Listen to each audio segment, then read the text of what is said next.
Welcome to my channel Aaradhya academy. आज हम करने वाले हैं theory of demand class 11। Last video में हम फर्स्ट चैप्टर इंट्रोडक्शन कर चुके हैं। अगर आपने वो वीडियो नहीं देखी तो सबसे पहले वो वीडियो देख लें, कंसेप्ट क्लियर होगी आपकी, तब ये करेंगे। थ्योरी ऑफ डिमांड बहुत इंटरेस्टिंग और मजेदार चैप्टर है, आपको उसमें बहुत मजा आने वाला है। तो let's start theory of demand.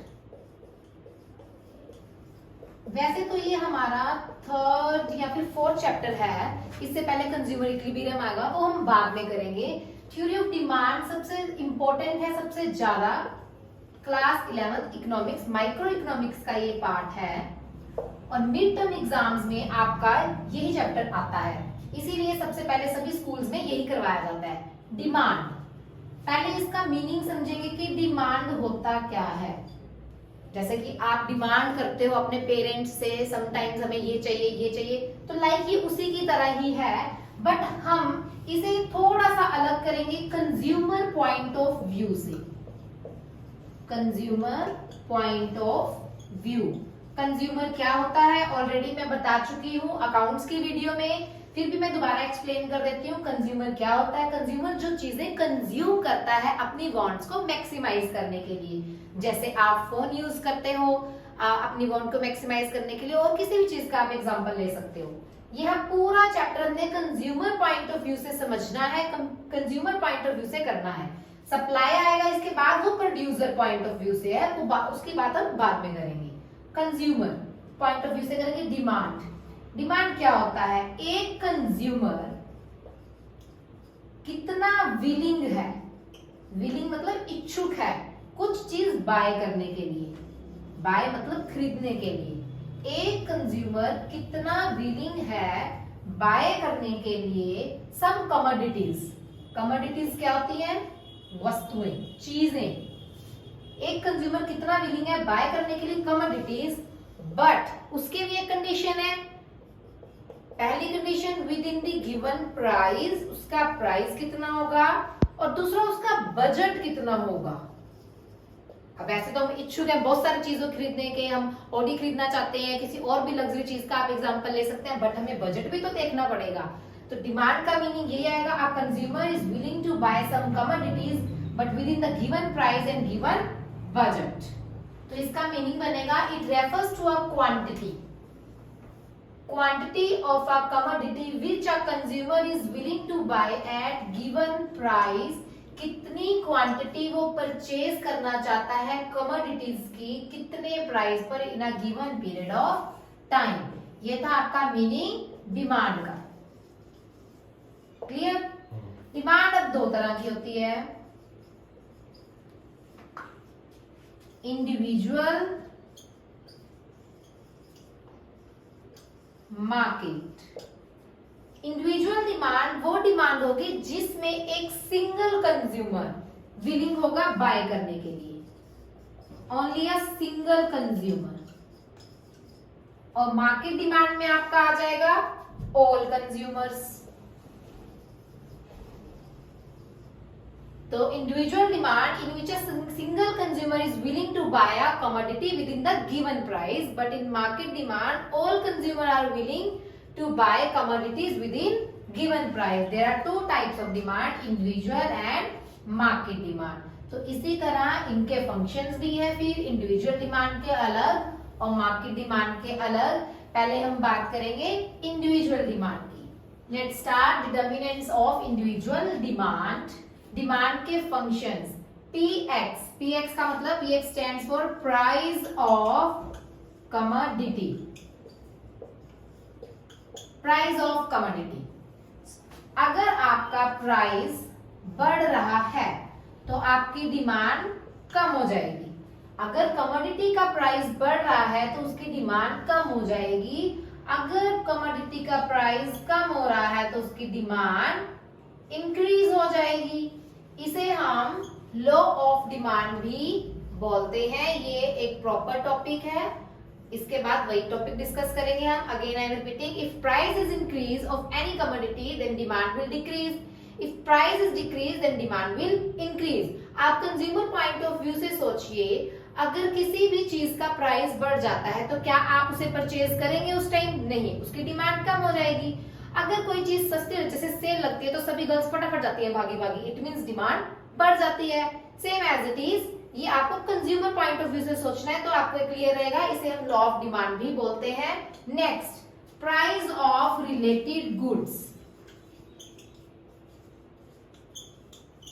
Price of related goods most important point है, इससे रिलेटेड आपका लॉन्ग क्वेश्चन आता है 5 मार्क का, एग्जाम्पल बनकर भी आता है, इसकी कंसेप्ट जरूर क्लियर करना। ये मैं यहां से रब कर रही हूं।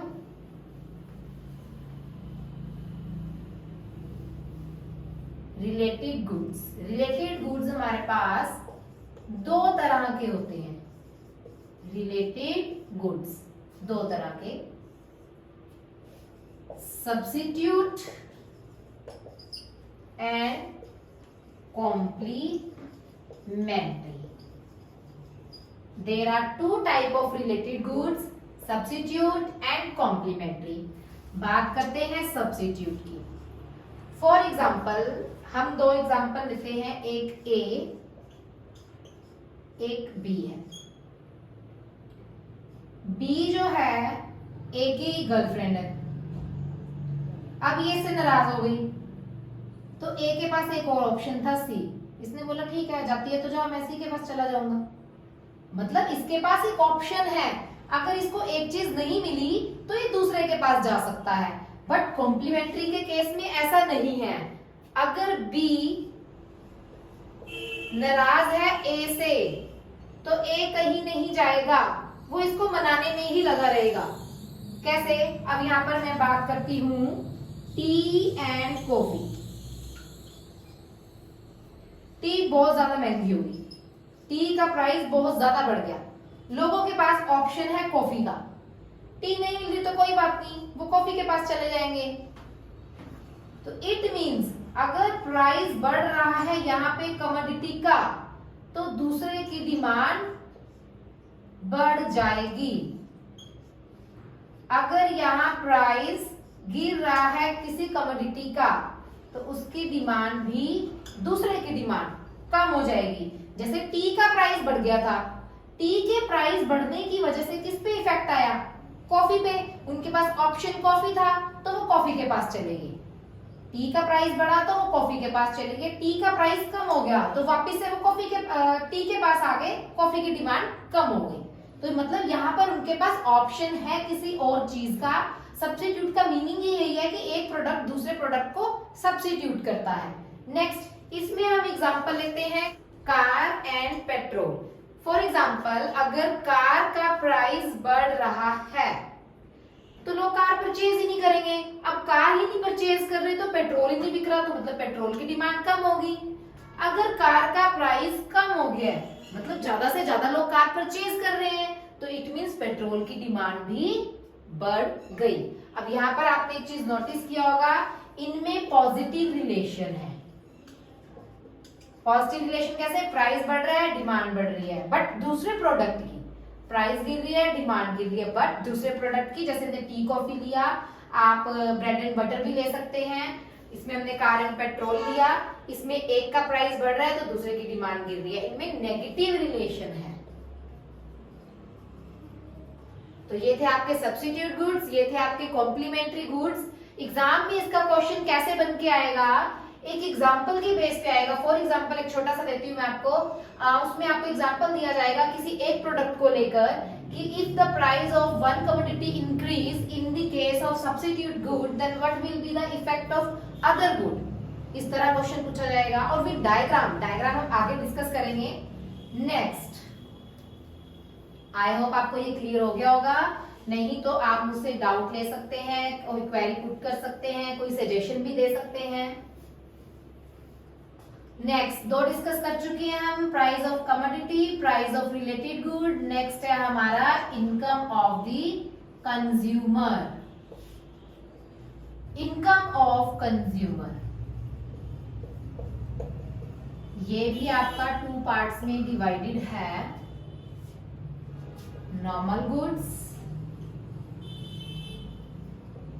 Inferior goods. Normal goods, inferior. Normal जो आपकी बेसिक नेसेसिटी है, जो आपको डेली लाइफ में सर्वाइव करने में हेल्प कर रहा है। इंफीरियर भी वैसे तो बेसिक ही आएंगे, बट बेसिक हो भी सकते हैं और नहीं भी हो सकते, इसमें मैंडेटरी नहीं है। अब इसमें इनकम के अकॉर्डिंग इफेक्ट पड़ता है नॉर्मल गुड्स पर, इंफीरियर गुड्स पर। एज अ कंज्यूमर अगर आपकी इनकम इंक्रीज हो रही है, if your income is increase, then the demand of normal goods is also increase. अगर मेरी इनकम इंक्रीज हो गई तो मेरी डिमांड नॉर्मल गुड्स की इंक्रीज हो जाएगी। मेरे पास पैसे आ गए, पहले मेरे पास पैसे नहीं थे, मैं अफोर्ड नहीं कर सकती थी, अब मैं कर सकती हूँ, तो डिमांड बढ़ जाएगी।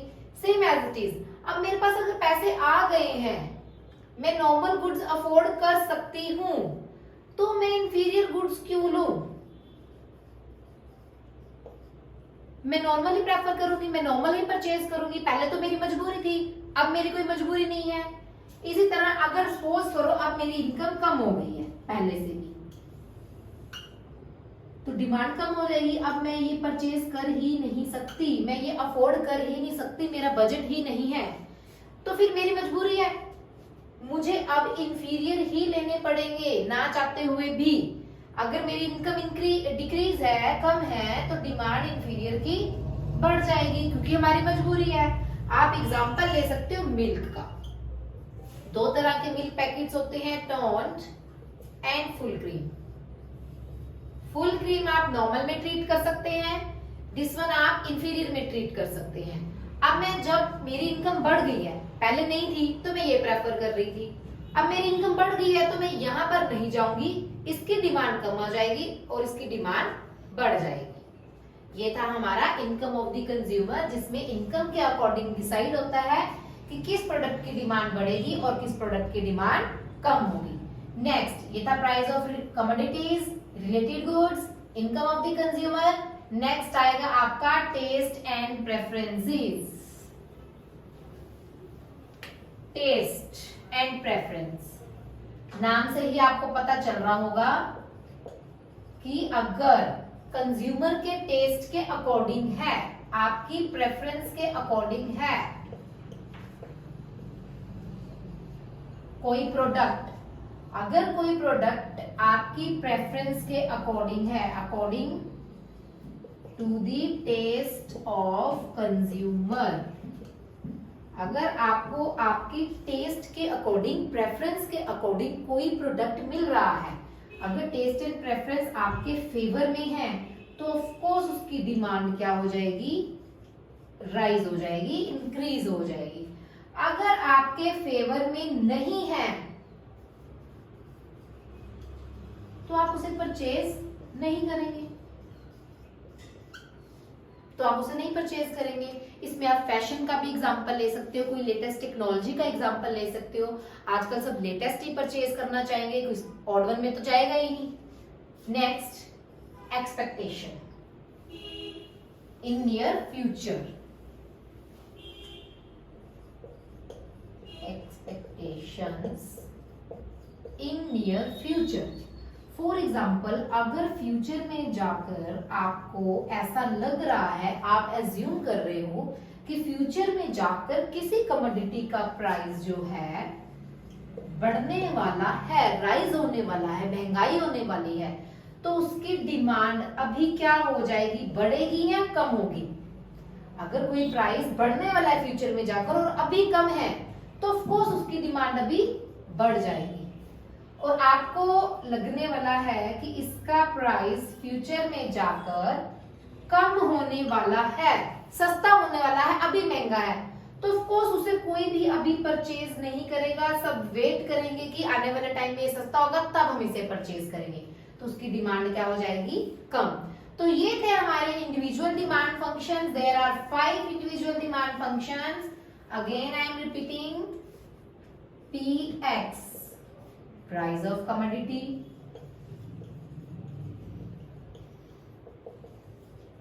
PR price of related goods. Two type of related goods, complementary and substitute. Y stand for income of consumer, normal goods, inferior goods. T taste and preferences. E expectation of consumer. तो ये थे आपके individual demand function. Next है हमारा market demand function. Market demand function में भी आपके पहले 5 बिल्कुल सेम रहेंगे एज इट इज। अगर मैं मार्केट डिमांड फंक्शन की बात करूं,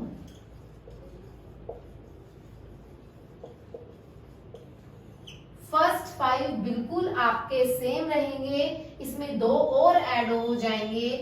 एक हो जाएगा एन मतलब number and size of the consumer या फिर population, number and size of population.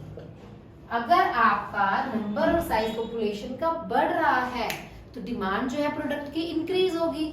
Size of population, number of consumers कम हो रहे हैं तो डिमांड जो है उसकी कम हो जाएगी। नेक्स्ट आएगा हमारा distribution of income and wealth. Distribution of income and wealth होगा रिच एंड पुअर के अकॉर्डिंग। अगर रिच पीपल है, रिच ग्रुप ऑफ सेक्शन है, तो ऑफकोर्स वो लग्जरी गुड्स को ज्यादा प्रेफर करेंगे, उसकी डिमांड ज्यादा होगी। पुअर ग्रुप ऑफ सेक्शन है तो उनकी बेसिक गुड्स की डिमांड ज्यादा रहेगी। तो ये थे हमारे individual demand function, market demand function. Next topic है हमारा लॉ ऑफ डिमांड, जो कि हम नेक्स्ट वीडियो में डिस्कस करेंगे। Law of demand, law of demand discuss करेंगे, डिमांड शेड्यूल डिस्कस करेंगे, डिमांड कर्व डिस्कस करेंगे। तो ये हमारे कुछ टॉपिक्स हैं। ये चैप्टर आपका मैक्सिमम 3 वीडियोस में कवर हो जाएगा। सबसे पहले आप इस वीडियो को अच्छे से देखें, कंसेप्ट क्लियर करें। कोई डाउट, कोई क्वेरी, आप कोई सजेशन भी अगर मुझे देना चाहते हैं तो आप मुझे व्हाट्सएप कर सकते हैं।